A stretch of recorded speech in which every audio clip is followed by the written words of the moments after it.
Oh yeah. It's been a while since I've done this. Hold on.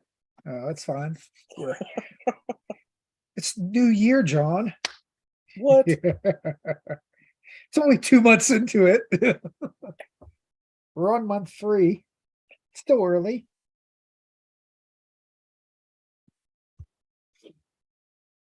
Yep. All right. Hi, everybody. We're back. We're back. Took Hi. extra vacation time. I guess you could call it that. Sorry we took so long. Yeah. It's been a crazy beginning of the year. Personally, I needed the extra time. I buried 3 people in the first 4 weeks of this year, so I thank you all for giving us that extra bit of time. And then February was just insane, like just insanity everywhere. Yeah. So, again, appreciate it. All right. So while everybody's kind of getting in here and we're waiting for people and stuff, let's go over some stuff. We have our Pittsburgh Comics and Collectibles show, April 16th, coming up. One day. Monroeville Mall, we partnered with the Time and Space Toys. They're also the guys that run the Living Dead Museum. Great guys. Kevin's going to do that. I will not be there. I have other shit to do. Scott also has other shit to do. So, Justin, you're the guy from the con crew that gets to go. Just so you know. Then we have the return of the Secret Warehouse sale, which is freaking awesome sauce. That's the 22nd of April. The weekend of the 22nd of April. If you are normally a golden ticket person, those will be hitting the stores next week. You can go in and get your golden ticket. But it's the first time since we've opened it since the pandemic, so we're looking at an entire new batch of 200,000 books. It's been crazy. Let's see. Is there anything else that's really pertinent? Mills anniversary sales on the 1st of April. And other than that, I think that's kind of what we got. So for upcoming NDC stuff. And yeah. So it's been a long freaking couple months, but Yeah. So we're gonna talk about a lot of shit today and jam it all into a little bit of time. So because we have a bunch of comics to talk about. I have 3. And then we're gonna talk about Ant-Man. We're gonna talk about Mandalorian. I kind of want to talk about Wolfpack a little bit. Yeah, so lots of shit. So you want to go first, Justin? You want me to go first? What do you want to do? Are we doing comics first? Okay. Let's go comics first.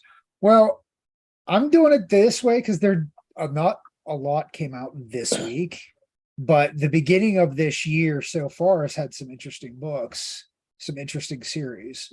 Well, I should say December, starting from December into the new year, and I'm going to count that. Okay. So, my first one here is, of course, me as a Hulk guy. One of my favorite versions of the Hulk is Joe Fixit. Oh, and nice. The new series, which is only 2 issues. So I have the 2 issues right here. Nice.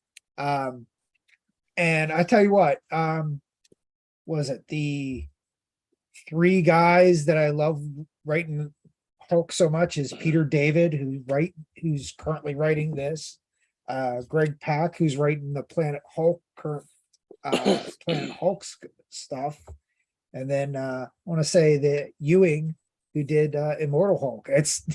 These 3 guys write Hulk like insanity. But Joe Fixit so far is pretty good. Apparently, this takes a more detailed look at Joe Fixit when he was in Vegas as, the security for the casino. Mhm.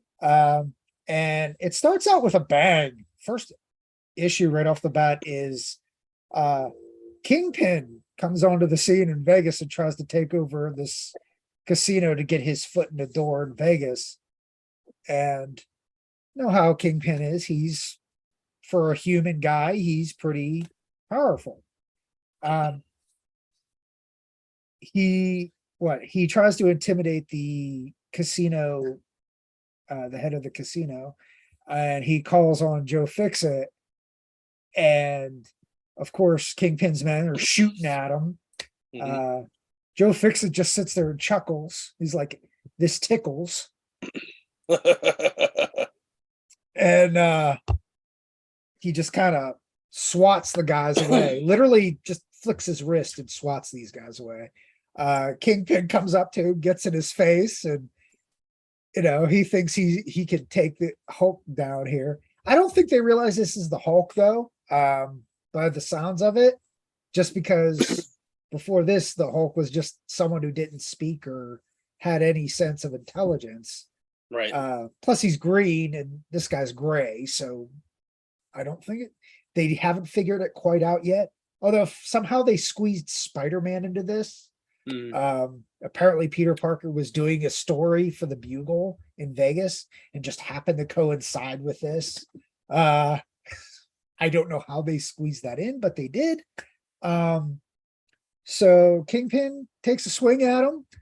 The Hulk goes like this and just literally pounds the Kingpin into the pavement. And Right. you're not used to seeing the Kingpin get smacked like that. Like in anything, like anything Right. that I can recall anyway. Granted, my Kingpin knowledge is limited, but even Spider-Man can't just smack the Kingpin like that. And he even makes the Kingpin say uncle in French. Oh. He's like, say you give up. And he's using his toes, his tippy toes, to push Kingpin's head down to the floor. Oh, wow. I mean, and this is just the first issue. I'm like, this is going to be good. So, spoiler, second issue, not as good as the first issue, in my opinion. It's true. But it is still good. It's still good. And like I said, it's only 2 issues. I don't know if this is limited or if this is going to be a serious ongoing one. I think it's a limited or a maxi series, I think. A lot like his Maestro stuff. Okay, so it's going to be like 4, maybe 5, maybe 6 at the most size. No, I think it's going to be a minimum of 6. I think 12 at the most. Okay, so, but I'm down for it. If it starts this good, I'm down for it. I can't wait to see, like you said, the second issue isn't as good. Right. And, I'm not going to go into too much, except Kingpin gets a little revenge on Hulk a little bit. Right. Spidey becomes a bit more involved this time around. But I can't wait to see where this goes. So I'm down with it. I'm loving Marvel's kind of call back to characters that we know that are introduced into the universe, but we don't get like super detailed in their adventures at the time. Like they did this with Wolverine Patch last year. So it's kind of cool that they're doing the Joe Fixit this year. Right. All right. Well, sounds awesome. Check it out. Now, my first book. Superman, Dawn of DC, #1. First, shout out to Josh Williamson, who came and did the signing at the waterfront during Comics Pro. That was awesome of him. Secondly, this book is actually pretty good. It's kind of a good starting place if you know anything about Superman, like at all. It's a good pickup for #1. Lex is in prison, and Superman keeps hearing him tell him how to defeat people because Lex is trying to turn a new leaf. Perry is Perry is somewhere. Can't remember if he's on vacation or what, but Lois is running the planet right now, like the Daily Planet, not the planet. And so LexCorp turns into SuperCorp. So Lex is pushing. He's trying to push such a new leaf of becoming a good guy that he basically makes everything in LexCorp become Superman friendly, Superman symboled. Like he's just trying to do better to show Superman that he's turned a new leaf. So he's overcompensating. You could say that, yes.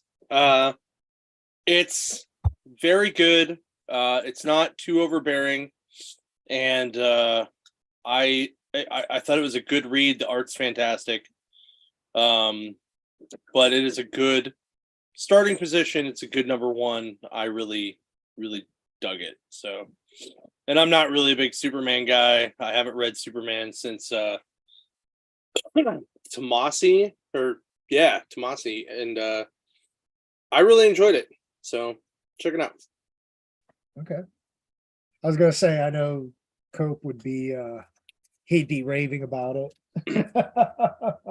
I haven't talked to him about it. I'm gonna see him tomorrow. So my second book, I don't, like I said, I do not have it here. It's in my box, but I did read it on my lunch break. So they're doing X-23, another solo with her. Not that I mind. It starts out very usual, like very, I used to be an assassin, and she's not in Krakoa, and she's just kind of roaming the streets of New York, I guess. Okay. And she rescues a couple people in a burning building, which I don't know why they keep doing that, rescuing people in burning buildings. That seems to be between her and Wolverine. I don't know how many people they actually rescue. Well, if we're specifically going burning buildings, that's going to be a lot. Yeah. Yeah.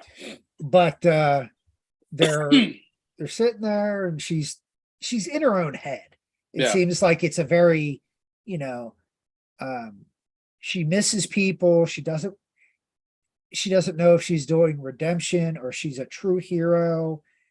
It's kind of like, it's basically like Wolverine, only on a different level, because sorry guys, she's so young, and she's early in this process where Wolverine had literally centuries and his memory messed with.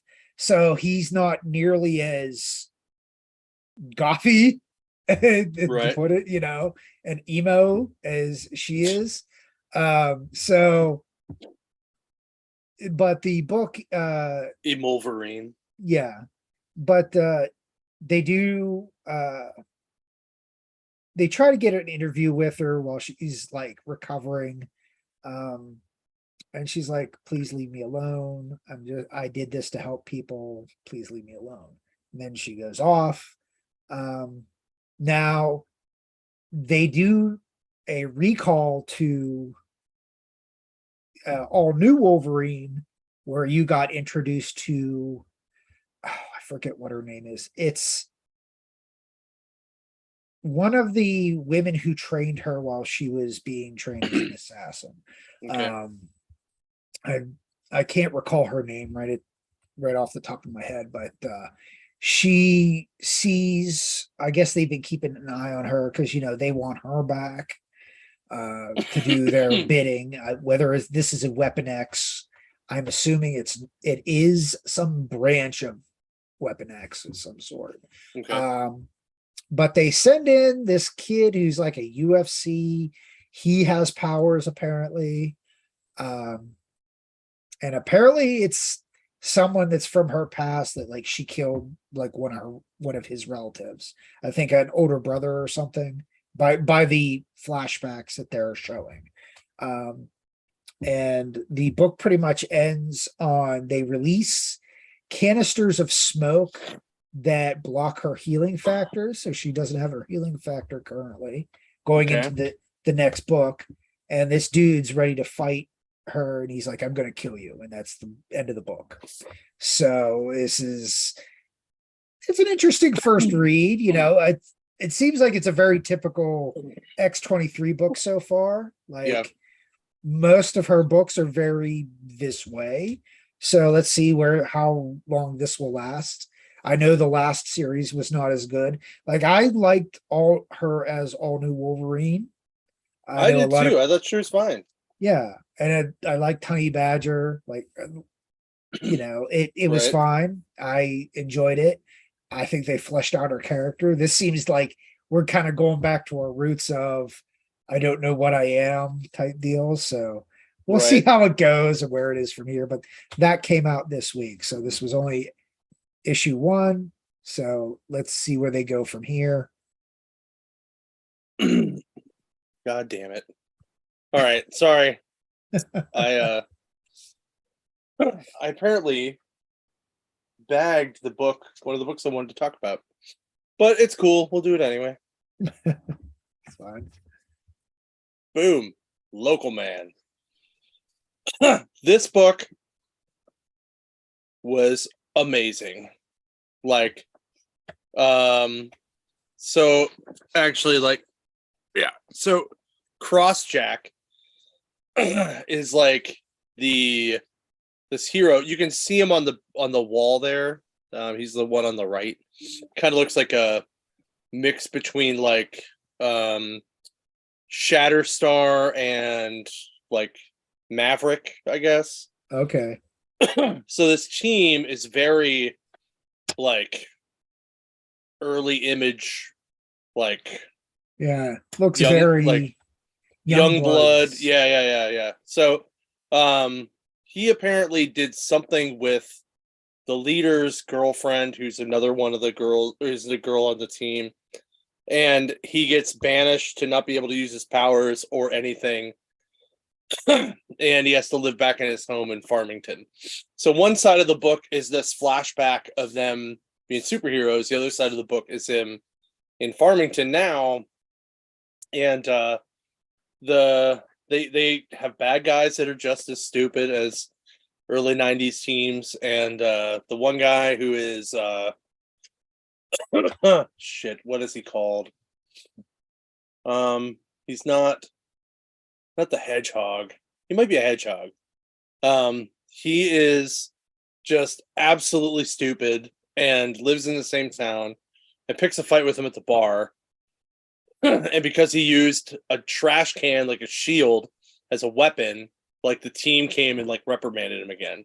But everybody, including his parents, are like, "You're such a douche." Like, Wow. So I'm curious. Yeah, so I'm curious to see where this is going. But this is Tim Seeley writing and Tony Fleece writing, with Seeley doing some of the art, Simpson and Sabero doing the other art. It was great. Like, so this is all over him basically just getting involved with the female on the team. Yeah. Wow. Okay. But they don't say what happened though yet. Oh, okay. So this could be something. So it could be something real bad, could be something okay. But she's still on the team, so I don't know what happened. So, but we're gonna find out apparently. But I recommend checking it out. Definitely go get it. All right. The last book series that I believe I do think this started this year, is the Planet Hulk World Breaker series. Yeah. It's currently on issue 3. But up to this point, I'll catch people up here. Basically, this is like we're on Sakaar.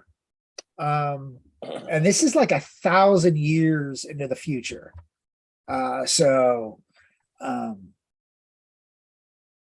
It starts off, I think I described this the last time we did it. So I think issue 1 came out in December. So 2 and 3 came out since, I think. Okay. Talking about it now, it sparks my mind that I talked about number 1. But I will just put that back then. And here's two. Well, this is the variant. I like the variants on this. Are much better than the original. There's three. So far, what was it? Pretty much everybody in the Hulk family is still alive and kicking. Bruce is kind of doing his seclusion, so he's not really involved. But it seems like the whole planet of Sakaar is turning against the Hulks, blaming him for all the planet's problems because apparently it's in dire straits. So anybody who has Hulk blood is immediately captured, tortured, eradicated, and put to death. Like it's not a very good thing for him being a Hulk, apparently. Was it Amadeus Cho is like middle age and was it She-Hulk is apparently hooked up to some kind of rejuvenation machine to keep her relatively young. So it's an interesting look of how Sakaar has turned against everybody that helped save the planet to begin with. Basically, the religious sect that worshiped the Hulk turned in. They're like, well, we don't want to worship the Hulk anymore, so we're just going to eliminate you, and then we'll run the planet. So, was it the latest issue 3? I guess the Warbound actually come into play here. So Korg is back. And I mean good Korg, not crappy Thor movie MCU Korg. So What? People love Korg. look, if you like the MCU version of Korg, that is up to you. Yeah. I don't mind him as comedic relief to a degree, but on the comics, he is a badass. So I prefer Korg as a badass in a good Hulk comic. So that's kind of how I feel about Groot.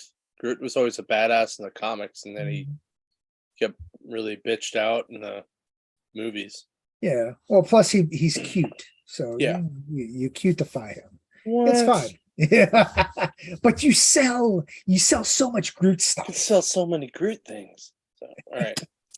So my turn now? Yep. Are you good? Okay. Yeah. It's continuing. I'm enjoying the story. Okay. And we'll see how it goes. It's still kind of they're trying to lure the Hulk out is the whole thing. They want the Hulk. They want Bruce out. So all right. My last book. I'm gonna give an honorable mention to Plush because it's been very good. But this book, Hunt, Kill, Repeat. Holy shit, was this good. So it's by Mad Cave.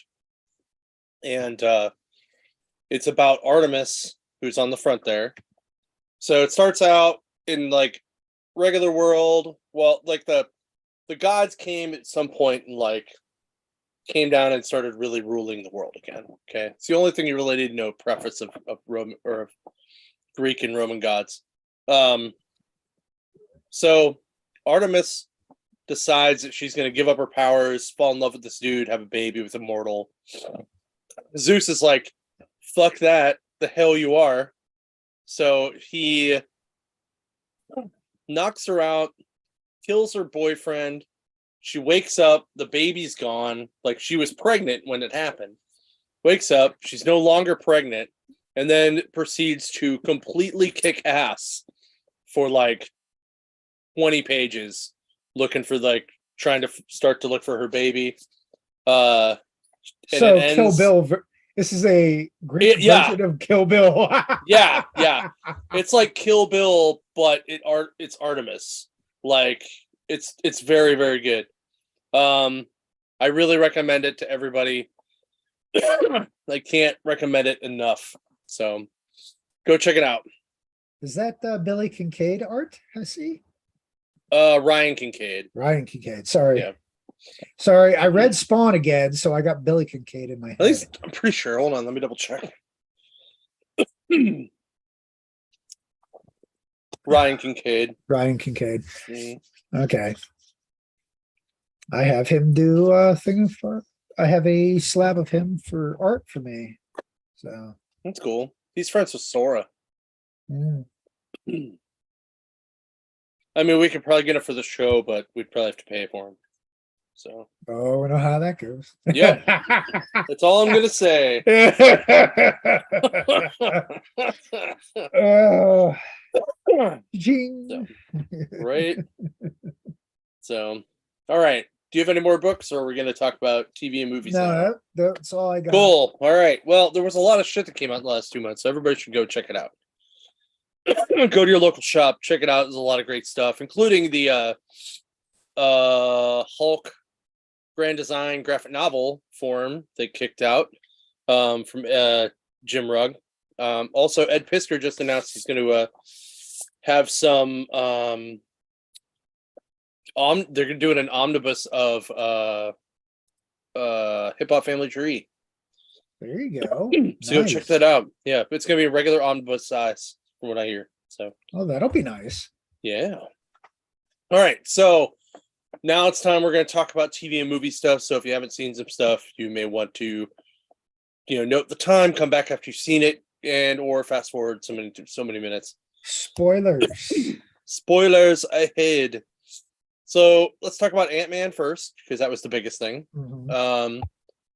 So I really enjoyed Quantumainia, and I enjoyed it because it felt like a big Doctor Who meets Star Wars story. It was everything I wanted it to be, and honestly, the only thing that I thought could have been better was the CGI of MODOK's face. That's it. That's it. That's the only thing I thought could have been better. Other than that, I gave it like an A. Like it was so well done. Yes. It's like its predecessors. The Ant-Man movies, if you're expecting, like a Cap or an Iron Man movie, that is not what Ant-Man is. Ant-Man is action, but you have to remember he is just a guy. Mm-hmm. He's able to shrink and giant and grow big because of a suit. So it's a little different than what we're used to with the other two. And Paul Rudd is a nice dude anyway. I love him as Ant-Man. He's definitely like put him up there. I enjoyed the movie. Like you said, it was a little bit more sci-fi than the other two. Like the other two, yes, he had it, but it was like, oh, it's just a gadget. So you kind of put it out of your mind. Right. Even when in the second one where the quantum realm was kind of flushed out a little bit more. Yeah. This was you're immersed in the quantum realm. Right. And I noticed a lot of YouTubers and movie critics are bashing this movie big time. And I'm like, I don't understand why you guys are bashing it at this point. It's not a Disney Plus thing where it's dialed down so much that people die in this. And Kang looked badass. I don't understand. And they're like, well, Kang should have been more omnipotent. He pretty much was. It was a typical Ant-Man, a little bit of luck, and we're not even guaranteed that he is dead. Right. So hey, why are you upset about this? I gotta run downstairs for a few minutes to take care of something. So you can talk about Ant-Man, you can talk about Mandalorian. Okay. I really enjoyed both. I'll be back in a minute or two. Okay. Bye-bye. All right. Anyway, I'll continue kind of doing the Ant-Man review a little bit because I'll wait for John to get back about the Mandalorian, which I have not seen the newest episode yet, so I am a little behind, but I did see the first one. But Ant-Man, and honestly, I'm an Ant-Man fan. He's part of my 3 big Marvel heroes that I currently follow. So I enjoyed the movie. I thought it was well done. The CGI was far better than previous movies and DC Plus shows in recent memory, at least within the past year and a half. I think the only thing I didn't like, and I might get like a little bit crapped on for it, was For those who have not seen it yet, a certain actor is in this movie. I'm not going to spoil it for you, but you know who it is as soon as he's in there. And he plays a character, but it's more just him being himself, and the character is kind of secondary to the actor himself. And I was kind of like, okay. It wasn't, and he wasn't in there for very long, so I can't really complain too much on that. But I felt it was a little off. But like John said, I enjoyed it. It was very sci-fi. You could definitely tell the costumes were very Star Wars based. Some of the outfits look something straight out of episode 1. But I'm not going to complain because use what you have. I'm cool with it. If I was going to say, if anything, I will just say it's, you see it for yourself and then you can do it. I don't know what certain people have against it or complain about it. I don't know. Maybe they're just being negative because it's Marvel at this point. I think it's cool to bash Marvel now instead of praising them when they do something right. So, but I like the opening of the King, the beginning of King in general, like other than Loki, which please stay for the end credits. You will get a lot more of Kang double time. So I hope everybody gets their everything together, get ready for Kang Dynasty is going. I think it's going to be really, it's going to be good. I don't know if it's going to be Infinity good, but I hope it comes close. And it's well written. I think it was well done. So, well, I don't know how long John's going to be. I guess I'll just move on to the Mandalorian. I did watch the first episode. I enjoyed it. I kind of understand where they're coming from. It's been a while since I've seen all the season 1, season 2. But this looks like this picked up. I liked, you got to see some of the Mandalorians still around. I'm cool with that. Oh, there you are. Okay. Sorry. Cool. I just started doing a Mandalorian. Oh, So I like that this season's actually going to focus on Mandalore. yeah. Like, I like that you got to see more Mandalorians, that they're not all dead, which is nice because they didn't all get massacred like they did in season 1. Right. So and then you only got to see the armor and I don't know what the other one's called. I just called the brutish Mandalore. Oh yeah. What the hell is his name? They have wasn't he in a cartoon or something first? Wasn't there a cartoon version of him? I don't think so. Not that I can recall. You're talking about all the Mandalores guy, right? that they, huh? You're talking about the blue one, right? Yeah, he's the one who had the giant Gatling gun. Yeah, or maybe, was that the? Maybe I'm thinking of fuck. What the hell am I trying to say? All the Mandalores in the Clone War stuff, the original Boba Fett look to it. That's what I'm thinking of. The Jango Fett.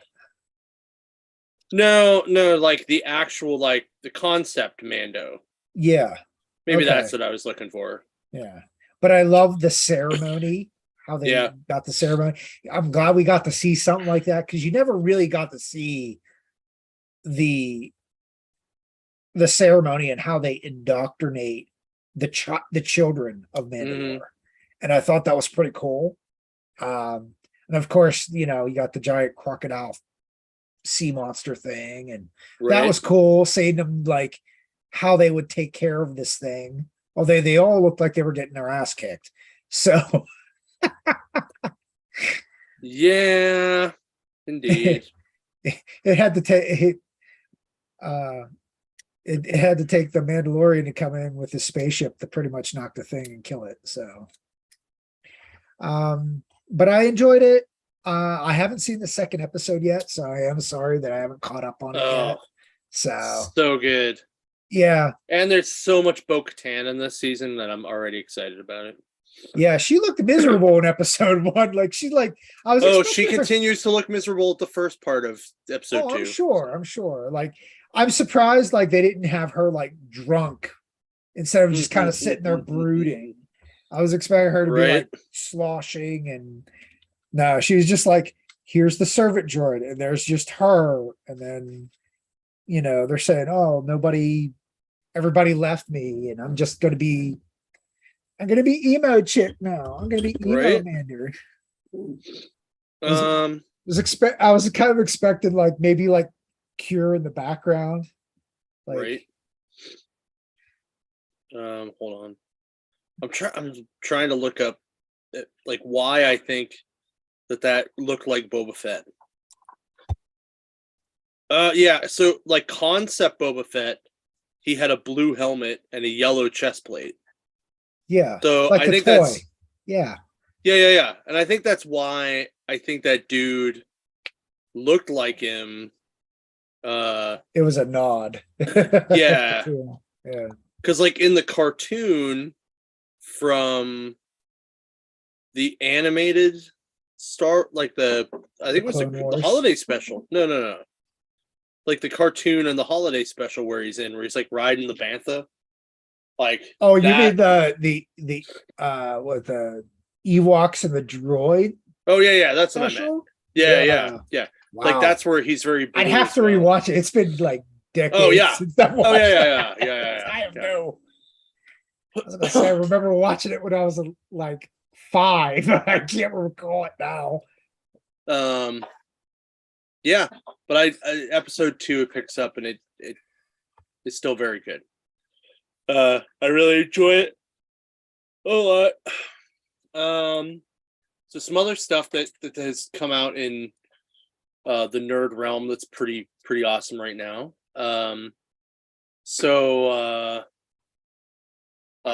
History of the World Part 2 has come out on Hulu and wrapped up today.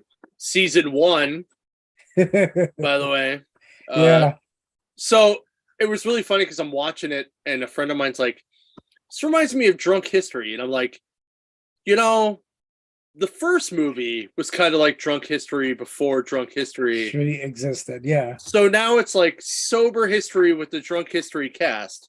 Yes. But there is some really, really hilarious things if you are not easily offended.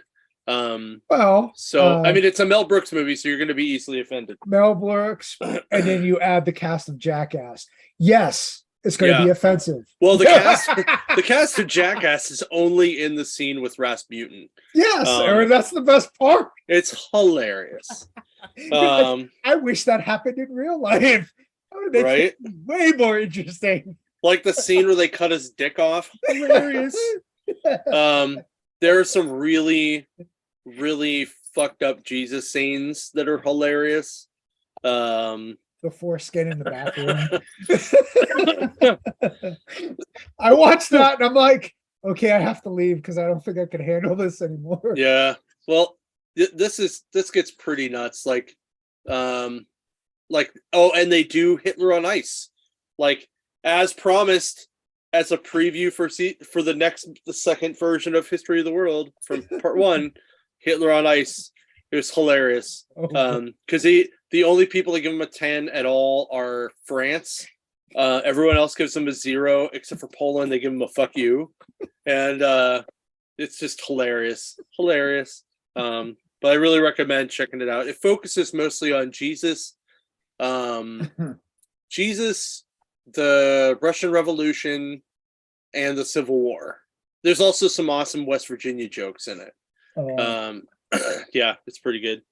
So I was gonna say my wife watched it because she's like, "Oh, you got to watch this." I was like, "I'm kind of half asleep, so I'm just gonna end up falling asleep while watching it." right. So I will have to like watch it when I'm awake. Yeah. Another nerdy awesome TV show that has picked on Paramount. Actually, a couple of them. One is Wolfpack, and it's almost done with its first season. That's the one with Sarah Michelle Gellar in it. And this week's episode, you find out who she really is, and it is awesome. But it's basically like wildfires in Los Angeles area disturb a whole bunch of animals, and these high school kids run a bus, and all these animals are flying out of the forest, and they're like, "Oh shit, we need to run!" So they all start running, and they all get bit by, or a couple of them get bit by a werewolf, and you find out that two of the kids were actually the werewolf's real kids being raised by a human, and so now they become a pack. And then there's another werewolf out, like the one that bit them is out killing everybody. They're killing a bunch of people. So it takes a while, but it's slow start. Probably the first like 3 episodes were kind of slow, but after that it picked up pretty well and is actually at a pretty good place. It's got a little bit of teen drama to it, but not enough to be like, oh my god, this is a tween bullshitty Twilighty thing. It's not Teen Wolf again, right? Well, the Teen Wolf movie they made to finish off the series was actually very good, and Teen Wolf was good for like the first 3 or 4 seasons, and then it just got real weird. But the guy who did Teen Wolf is also doing Wolfpack. Okay. He's also the guy that does Criminal Minds. So okay. And lastly on Paramount, another one on Paramount, is Picard, Star Trek Picard. And this is like it's the final season, and it's the real like send off that the next gen cast really needed. There are some amazing Riker one-liners in this episode, the newest one, episode 3. And like the biggest bombshell is that spoilers, Picard and Crusher have a baby, like have a kid that he didn't know about. He's like 23, 24, and so Picard has a son. So it's very interesting because the first season was like does Picard have someone to does he have a like the whole thing is kind of like, does Picard have family and people to pass things on to? And the first season was kind of like, well, his crew was kind of that. And then the second season was, oh, he's actually in love with this Romulan lady that oversees his house. And now it's, hey, remember your ex-girlfriend, Beverly Crusher? You had a baby with him or with her, and she never told you. So it's actually kind of cool. And it's been awesome. Like, so Geordi the Forge's daughter is an ensign who's she's a pilot in this, but it's actually LeVar Burton's real daughter playing Geordi the Forge's daughter, and he played Geordi the Forge. So that was kind of cool. 7 of 9 does a lot in here, and it really picks up. So if you're a Trek fan, definitely check out Picard. It's very good. So nice. I was gonna say I know there are a couple of things in Marvel have come out with the Moon Girl and Devil Dinosaur. Yeah, I haven't watched that one. I haven't watched it, but I've heard positive things about it. Yeah, but it's same. Again, it's an animated. Mm. I think Marvel's kind of getting back into the whole animated, like in the good graces of the animated world here. So, which gives me hope for X-Men 97 at the end of the year here. So I'm keeping my fingers crossed. Yeah, we'll see. We'll see if it works. You can't go wrong with the majority of the voice actors returning. So yeah, that's fair. That's fair. but And we'll the see. animation better be better than last season. That's all I gotta say. The No last more- season was pretty garbage. Oh, I think I could have, like, when I watched, I was like, is it me or does it look like a second grader drew that shit? It was so bad. It was me. I was in second grade doing that at the time. No, But I was a little older than that. I was in like probably 8th grade, I think, when that was. okay. Yeah, because I know I was just getting into high school when it came out. Because I watched it religiously. When did it come out? Did it actually come out in 97? Or was it? No, It was earlier than that. It was like ended 90. in 97. It Okay. came out in 94. Okay, I'd have been Yeah. 13, so I was in like 7th grade. I was close. Yeah. I was close. So Yeah, hold on. I'm trying to look up this other Marvel, just in case we're kind of getting to the Marvel. all right. Little Miss Lucy wants to say hi to everybody. Oh, look at that. It's cute. Hi. Hi. Hi, Lucy. Good girl. Good girl, Lucille. Okay. It's not really giving me like what came out early here. So it's just giving me all the other the stuff that we're gonna get later on. And my nerd friends who are into music, you remember back in September I ordered a guitar. I finally got it like mid-January. And it's been awesome. Oh, hold on. I have to dig it out. I finally got something. I put it away and I had it sitting on my wall since December, since it came at like for just as Christmas came out here. So I have it, didn't do it on our show, the last show, but I finally got this back and I'm so excited to have it back. There you are. There's my. Oh, look at that. 7-0. Yeah. Wow. And there is the George Perez signature. Wow. And Nice. I was really worried I was not going to get this back. But I got it back. I was like, hey, the last thing George Perez signed, one of the last That's awesome. things. So I was elated. And I didn't realize it was that good of a shaper. I would have got this thing pressed and clean. Probably could have gotten an 8 or 9 out of it. But Yeah, probably. So other than that, make sure you guys check out Three Rivers Comic Con's website for all of our guests and stuff. Buy your tickets, order your shirt. P. Craig Russell's coming, which is awesome. I don't think we announced that last time. And Ruff Braun is also coming, so that's awesome. we're still announcing guests. We Yep. will get everybody eventually. We just, like I said, we've been kind of held up and life has Busily kind of- distracted yes, with life. Yes. life We'll call it that.